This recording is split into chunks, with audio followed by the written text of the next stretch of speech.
కాళేశ్వరం ప్రాజెక్టుపై జ్యుడిషియల్ విచారణ జరగనుంది. సుప్రీంకోర్టు మాజీ న్యాయమూర్తి పీసీ ఘోష్ నేతృత్వంలో కమిషన్ ఏర్పాటైంది. మరో 5 రోజుల్లో హైదరాబాద్ రాబోతున్నారు సుప్రీంకోర్టు మాజీ న్యాయమూర్తి పీసీ ఘోష్. బీఆర్కే భవన్ 8వ ఫ్లోర్లో కమిషన్ ఆఫీస్ ఏర్పాటు చేశారు. కాళేశ్వరం ప్రాజెక్టుపై 9 అంశాలపై విచారణ చేయాలని కమిషన్ను ప్రభుత్వం కోరింది.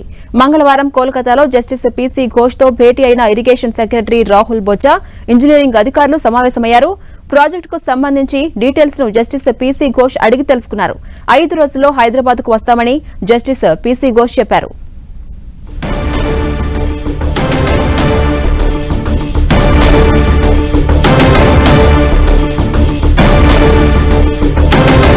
కాళేశ్వరం ప్రాజెక్టుపై జ్యుడిషియల్ విచారణ జరగబోతోంది. సుప్రీంకోర్టు మాజీ న్యాయమూర్తి పీసీ ఘోష్ నేతృత్వంలో కమిషన్ ఏర్పాటైంది. మరో 5 రోజుల్లో హైదరాబాద్ రాబోతున్నారు ఘోష్. సుప్రీంకోర్టు మాజీ న్యాయమూర్తి పీసీ ఘోష్ ఈ నేపథ్యంలో ఇప్పటికే 8వ ఫ్లోర్లో ఆయనకు కమిషన్ ఆఫీస్ కూడా ఏర్పాటు చేశారు.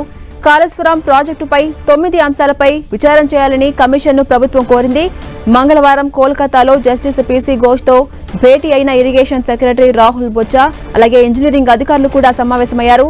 ప్రాజెక్టుకు సంబంధించిన డీటెయిల్స్ ను జస్టిస్ ఘోష్ అడిగి తెలుసుకున్నారు.